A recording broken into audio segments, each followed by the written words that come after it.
बिस्मिल्लाहिर्रहमानिर्रहीम। अस्सलाम वालेकुम नाज़रीन, कैसे हैं आप? मैं मुनीर अहमद मलिक एक दफ़ा फिर हाजिर हूँ। नाज़रीन, इलेक्शन के इनेकाद के हवाले से कुछ अहम खबरें हैं, चंद खबरें, वो मैं कोशिश करूँगा थोड़े टाइम में उनको कवर करूँ। पहली खबर यह है कि इलेक्शन के इनेकाद के हवाले से जो फंड्स का अजरा है उसमें से चंद घंटे बाकी हैं। चंद घंटे मतलब 10 तारीख रात 12 बजे तक टाइम है, क्योंकि कल 11 तारीख को जस्टिस इजाजुल हसन को इलेक्शन कमीशन ऑफ पाकिस्तान ने प्रोग्रेस रिपोर्ट देनी है, आया कि फंड्स का अजरा हुआ है। इलेक्शन कमीशन ने अपनी तरफ से जो जिम्मेदारियां हैं, जो उनके काम है, उन्होंने पूरे कर दिए हैं। उन्होंने इलेक्शन का शेड्यूल भी जारी कर दिया है और अपनी तरफ से जो उनके जिम्मेदारियां हैं वो उसको पूरी कर रहे हैं। जबकि गवर्नमेंट ऑफ पाकिस्तान को कहा गया था, वफाकी हुकूमत को यह कहा गया था कि आपने 10 अप्रैल तक जो फंड्स का अजरा है 10 अरब पंजाब हुकूमत को आपने देने हैं, लेकिन अभी तक उस फंड का अजरा नहीं किया गया। अब दूसरी तरफ आज काजी जस्टिस फायद ईसा साहब जो है वो भी कौमी असम्बली के मुश्तरका इजलास में तशरीफ ले आईने पाकिस्तान की गोल्डन जुबली का जो है वो मनाई जा रही थी, जिसमें जस्टिस काजी फायद ईसा साहब आए, उन्होंने काफ़ी तकरीर भी की। ओवरऑल मैं पहले वो जस्टिस इजाजुल हसन वाली पहले बात कर लूँ कि वो अगर आज नहीं फंड का अजरा होता तो कल जस्टिस इजाजुल हसन साहब को प्रोग्रेस रिपोर्ट दी जाएगी, जिसमें तौहीन अदालत की कार्रवाई बाजना शुरू होगी। लेकिन आज चूंकि आईने पाकिस्तान का के 50 साल मुकम्मल होने पर गोल्डन जुबली जो है मनाई गई और पार्लियामेंट के अंदर जजेस को मदऊ किया गया। अब ये अभी तक क्लियर नहीं हुआ कि आया कि सारे जजेस को मदऊ किया गया था या सिर्फ जस्टिस काजी फैज ईसा साहब को इन्वाइट किया गया था, क्योंकि अगर सबको इन्वाइट किया गया था तो बाकी जजेस क्यों नहीं आए? अगर उनको नहीं किया गया तो फिर जस्टिस फैज ईसा साहब को क्यों इन्वाइट किया गया? अगर बाकी नहीं आए, सबको इन्वाइट किया गया तो बाकी नहीं आए तो काजी फैज ईसा साहब क्यों आए? इसके अलावा काजी फैज ईसा साहब ने उनकी कुछ बातें भी मंजर आम पर आई हैं, जिसमें उनका ये कहना है कि मुझे नहीं पता था कि यहाँ पे सियासी तकरीरें होंगी, क्योंकि काजी फैज ईसा साहब जो है आज पार्लियामेंट के अंदर इसहाक डार साहब और आसिफ अली जरदारी के दरमियान में बैठे हुए थे। ये बड़ी एक अहम जगह बनती है अगर देखा जाए।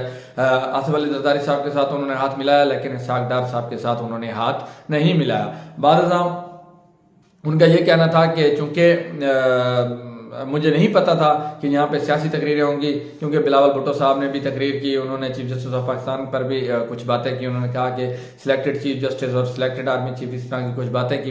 लेकिन बाद जब जस्टिस फैज ईसा साहब जो कि आने वाले चीफ जस्टिस ऑफ पाकिस्तान है, 6 महीने बाद उनका नंबर आ रहा है, वो चीफ जस्टिस ऑफ पाकिस्तान बन जाएंगे, लेकिन आज उनका इस तरह पार्लियामेंट में तशरीफ लाना मुतनाज़ा बन चुका है, मुतनाज़ा हो चुके हैं। वो खुद कबल अज़ीम भी उनके फैसले ऐसे हैं जिनकी वजह से उनको मुतनाज़ा जो है ना समझा जाता है या बोला भी जाता है, काफ़ी लोगों की तरफ से इजहार भी किया जाता है। अब सवाल यह है कि जो जस्टिस काजी फैज ईसा साहब कह रहे हैं कि मुझे नहीं पता था कि यहाँ पे सियासी तकरीरें होंगी, तो भाई पार्लियामेंट है, पार्लियामेंट के अंदर सियासी तकरीरें ही होंगी और कौन सा वहां पे जो है बैठ के वो आइन पे बात करेंगे। अगर आईने पाकिस्तान की गोल्डन जुबली मनाई जा रही है, जिसमें काजी फैज ईसा साहब तशरीफ लेके आते हैं, तो काजी फैज ईसा पर सवाल यह बनता है कि आप आइन की तो गोल्डन जुबली मना रहे हैं, लेकिन आईने पाकिस्तान के लिए आपने क्या किया है? आईने पाकिस्तान के अंदर लिखी एक लाइन जिसमें वो आइन ये कहता है कि 90 दिन के अंदर इलेक्शन करवाने हैं, तो उस पर तो आप अमल दरामद ही नहीं करवा रहे, उस पर आप बोल ही नहीं रहे। उल्टा जिस जज ने फैसला दिया है उस पर भी आपने कदगन लगा दिया है, उनके जो अख्तियारात हैं उन पर आपने उंगली उठा दी है कि आपका ये अख्तियार ही नहीं है, आप इसको छेड़ ही नहीं सकते। दूसरी तरफ काजी फैज ईसा साहब का यह कहना था कि हमारे मुल्क पर जो मुसलमानों पर नाजिल होने वाली है, हमारे मुल्क देखा जाए तो इस्लामी मुमलिकत है, तो कुरान के बाद, कुरान पाक के बाद जो अहम किताब है वो आईने पाकिस्तान है। ये कौन कह रहे हैं? जस्टिस काजी फैज ईसा साहब। और उस आयन को वो कुरान के बाद तरजीह दे रहे हैं, लेकिन उसी आयन में एक लिखी हुई लाइन के 90 दिन के अंदर इलेक्शन करवाने हैं, उससे वो कोई मतलब उस पर उन्होंने कोई बात नहीं की, ना उनकी तरफ से कोई ऐसे कमेंट्स आए हैं। दूसरी तरफ जब काजी फैज ईसा साहब पार्लियामेंट से निकल के जा रहे थे तो एक सहाफ़ी ने उनसे सवाल किया, जैसा कि कबल अज़ीम रज़ा रब्बानी साहब से भी साबिक़ सेनेटर से सवाल किया गया कि आप तो जो है ना बड़े जमहूरियत पसंद थे और आईने पाकिस्तान के हवाले से बड़ी बातें करते थे, आपने हमेशा डिक्टेटरशिप के खिलाफ जो है ना काम किया है, लेकिन यहाँ पे आईने पाकिस्तान जब कह रहा है 90 दिन के अंदर इलेक्शन करवाने हैं तो आप क्यों नहीं करवा रहे? तो जो रजा रब्बानी साहब थे वो चुप करके चले जाए, उन्होंने कोई जवाब ना दिया। उसी तरह ही आज जस्टिस काजी फैज ईसा साहब से एक सहाफ़ी ने सवाल किया कि आप आईने पाकिस्तान के लिए यहाँ गोल्डन जुबली मनाने तो आए हैं, लेकिन आप ये बताएं कि 90 दिन के अंदर जो इलेक्शन का इनकाद का कहा गया है उसके बारे में आप क्या करेंगे। तो आप सोशल मीडिया पे वीडियो आई हुई है, आप देख सकते हैं। तो काजी फैज साहब हंसते हंसते वहां से चले गए, उन्होंने कोई जवाब नहीं दिया। मेरे ख्याल में कोई जवाब था ही नहीं, तो जब जवाब नहीं था तो वो कैसे जवाब देते। इसके अलावा राजा रियाज साहब जो है कौमी असम्बली में अपोजिशन लीडर है नाम निहाद, जिनका मेरे ख्याल में वो उनको अपोजिशन लीडर कहना भी उनकी तौहीन होगा, क्योंकि वो अपोजिशन लीडर नहीं है, वो तो हुकूमत के हिमायती हैं। क्योंकि अदम एतमाद लाने में भी वही थे, अदम एतमाद में खुल के उन्होंने उस दूसरी पार्टी का साथ दिया था। जब हुकूमत का साथ दिया था तो साफ ज़ाहिर है वो हुकूमत के बंदे हैं, अपोजिशन लीडर का होता तो उनको नवाजा गया है। तो उनको अपोजिशन लीडर से हटाने के लिए, क्योंकि कबल अजीम इमरान खान साहब जो है उन्होंने शाह महमूद कुरैशी को पार्लियामेंट के अंदर अपोजिशन लीडर मुकर्रर किया है, तो इसलिए आज पीटीआई की जानिब से एक दरख्वास्त दी गई थी लाहौर हाई कोर्ट में, जिसमें यह कहा गया था कि इसको राजा रियाज को अपोजिशन लीडर से हटाया जाए, क्योंकि वो बतौर अपोजिशन लीडर जो उसकी जिम्मेदारियां हैं वो उनको निभाने में नाकाम रहा है। क्योंकि आपने देखा चंद दिन पहले राजा रियाज साहब कौमी असम्बली के अंदर तकरीर कर रहे थे बतौर अपोजिशन लीडर, और क्या रहे थे कि जी ये जो बैठे हैं ये हमें पहचानते नहीं है, तो अगर हम इनका साथ ना देते तो आज ये जो है जेलों के अंदर चक्की पीस रहे होते। तो उन्होंने अपना बर्मला इजहार कर दिया कि हमने इनका साथ दिया था। तो मतलब जब उन्होंने एक वजीर आजम जो इस वक्त मौजूदा वजीर आजम है उसके बनाने में उसको ही वोट डाला था, तो फिर वो अपोजिशन लीडर कैसे हुए? अपोजिशन लीडर तो वो बन ही नहीं सकते, क्योंकि वो हुकूमत का, उन्होंने वोट ही हुकूमत को दिया था, तो वो हुकूमत का हिस्सा है। तो इस हवाले से आज जस्टिस शाहिद करीम साहब के पास समाअत हुई, पीटीआई की जानिब से अजहर सदीक साहब जो है अदालत में पेश हुए। उन्होंने अदालत से दरख्वास्त की कि इनको जो है हटाया जाए, क्योंकि यह हुकूमत का हिस्सा है और बतौर अपोजिशन लीडर ये जो इनकी जिम्मेदारियां हैं वो निभाने में नाकाम रहे हैं। अब देखते हैं कि आने वाले दिनों में इस पर अदालत जो है क्या रिमार्क्स देती है। इसके अलावा एक और जो है कुछ वीडियो क्लिप्स आए हुए हैं सोशल मीडिया पे मरीम नवाज के हवाले से। मरीम नवाज जिसमें मंसूर अली खान सीनियर सहाफ़ी को इंटरव्यू दे रही हैं, तो उसमें वो इंटरव्यू तो कबल अजीम जो है ऑन एयर हो चुका है, लेकिन उस इंटरव्यू के ऑन एयर होने से पहले मंसूर अली खान ने एक बड़ा अहम बयान दिया था। उन्होंने ये कहा था कि मैं जब इंटरव्यू को ऑन एयर करने लगा था, मेरे ख्याल में ये उनका बाद में बयान आया था, तो मुझे किसी शख्स की एक कॉल आई थी। उन्होंने कहा था कि पहले हमें इंटरव्यू दिखाइएगा, उसके बाद हम इसको देखेंगे, सेंसर करेंगे, अगर कहीं से कुछ काटना हो तो हम कटवाएंगे। तो मंसूर अली खान साहब ने खुद दावा किया था कि मैंने कहा नहीं, ये इंटरव्यू मैंने किया और मैं इसको चलाऊंगा, इसमें से कुछ कट नहीं हो सकता। उन्होंने कहा फिर आप चला के दिखाएं, तो उन्होंने कहा जी मैं फिर चला के दिखाऊंगा, और वो इंटरव्यू चला।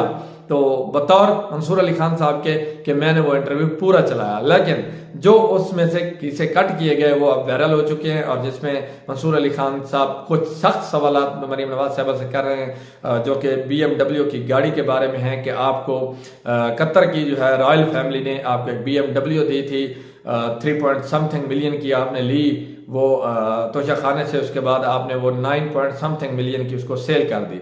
तो मरीम नवाज ने उससे इनकार कर दिया कि मेरे पास तो BMW थी नहीं, रही नहीं। तो उन्होंने कहा भाई आपके ज़रिए इस्तेमाल रही है। उन्होंने फिर बतौर सबूत उनको उनके इनकम टैक्स जो रिटर्न्स हैं, गोशवारे हैं, उनको दिखाया कि इसमें आपने डिक्लेयर किया हुआ है। आप कहती हैं मुझे पता ही नहीं है। अंदाज़ा करें कि एक चीज़ मैं जब टैक्स रिटर्न फाइल करता हूँ, मैं उसमें लिखूँ कि मेरे पास एक कार है, और बाद में मेरे से सवाल किया जाए और मैं कहूँ मुझे तो पता ही नहीं है मेरे पास ऐसी कोई गाड़ी है। ये हो सकता है, लेकिन ऐसा हुआ है। मरीम नवाज साहबा ने उस गाड़ी को मानने से ही इनकार कर दिया कि वो मेरे पास है। मजीद ये कहा कि जी मैं चेक करके बताऊंगी। मतलब उनके ज़ेरे इस्तेमाल गाड़ियाँ इतनी हैं कि उनको पता ही नहीं है कि मैं उस गाड़ी पे कभी चढ़ी हूँ। और जो कबल नहीं वो पीटीआई दौरे हुकूमत में लाहौर में नैब के दफ्तर में गई थी, तो उसी गाड़ी पे गई थी, लेकिन उन्होंने कहा जी वो तो मैं लैंड क्रूजर पे गई थी, जबकि वो उसी गाड़ी BMW पे गई थी। इसके अलावा ये जो आज यौम दस्तूर मनाया गया, उस पर भी थोड़ी सी बात कर लेते हैं। तो पहले काजी फैज साहब के बारे में मैंने बात है कि यौम दस्तूर ये उस मुल्क के अंदर मनाया जा रहा है, और उस लम्हे मनाया जा रहा है कि आज उसी पार्लियामेंट के अंदर आईने पाकिस्तान का जो है ना दिन मनाया जा रहा है, यौम दस्तूर मनाया जा रहा है, लेकिन उसी पार्लियामेंट के अंदर ही उस आइन को निगेट करते हुए करारदादें भी पास की जा रही हैं कि आइन जो कहता है कि 90 दिन के अंदर इलेक्शन करवाने हैं, उसी पे करारदाद जो है पास की जा रही है कि ये इलेक्शन 90 दिन के अंदर नहीं करवाने बल्कि कौमी और सूबाई असम्बली के इलेक्शन इकट्ठे करवाने हैं। तो ये है हमारे मुल्क का आइन कि इसको लोग जूते की नोक पे रखते हैं कि एक तरफ जो है ना यौम दस्तूर मना रहे हैं और दूसरी तरफ ये कह रहे हैं कि जी इलेक्शन 90 दिन के अंदर नहीं होने, जबकि वही दस्तूर कहता है कि 90 दिन के अंदर इलेक्शन करवाने हैं।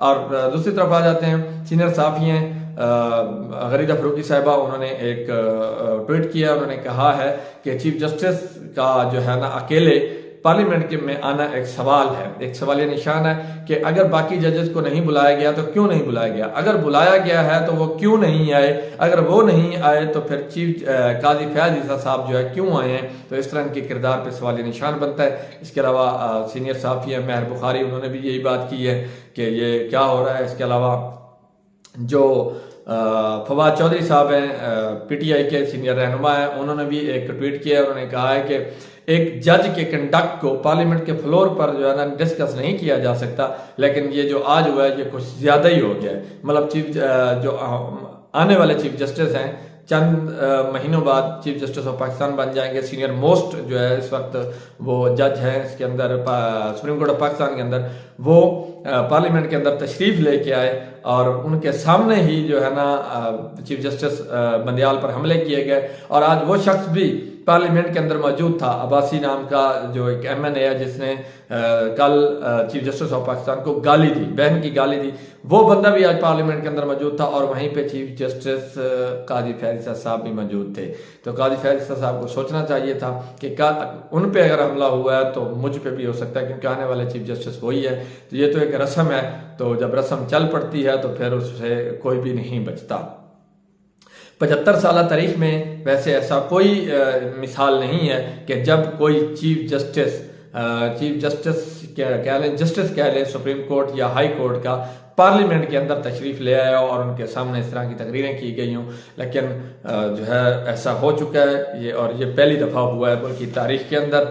करारदादें पास की जा रही हैं उस जो है ना इसके जस्टिस की मौजूदगी में आइन के खिलाफ करारदादें पास की जा रही हैं और वो जो है मौजूद थे। इसमें एक जो है लतीफ़ा भी है कि जिस तरह वो काजी फयाज ईसा साहब ने कहा कि जी मुझे नहीं पता था कि यहाँ पे सियासी तकरीरें होंगी। जिस तरह एक बीवी ने अपने शोहर को कहा कि तुम जो है ना मुझे इंडोनेशिया का बता के थाईलैंड चले गए थे, तो शर्म नहीं आई आपको? तो उन्होंने कहा जी मुझे नहीं पता था कि थाईलैंड में इतनी फाशी होगी। तो ये वही बात है काजी फयाज ईसा साहब की कि उन्हें नहीं पता था कि पार्लियामेंट के अंदर सियासी तकरीरें भी होंगी, कि जबकि वो है भी सियासी फोरम, पार्लियामेंट के फ्लोर पर सियासी तकरीरें ही होती हैं, और वो कह रहे हैं कि मुझे नहीं पता था। खैर ये तो जो है आने वाला वक्त बताएगा कि काजी फयाज ईसा साहब अभी से मुतनाज़ा हो चुके हैं, बल्कि पिछले चंद दिनों में जो उन्होंने फैसले दिए हैं मुतनाज़ा थे। अब दोबारा वो पार्लियामेंट में आकर बैठे हैं और उन्हीं सियासी जमातों के साथ बैठे हैं जो सियासी जमातें चीफ जस्टिस बंदियाल पर जो है ना PTI का टैग लगाती हैं, और इन्होंने वही किया। खैर नेक्स्ट व्लॉग में हाजिर होते हैं एक नई अपडेट के साथ। मेरे चैनल को सब्सक्राइब करना और वीडियो को लाइक करना ना भूलिएगा। अल्लाह हाफिज़।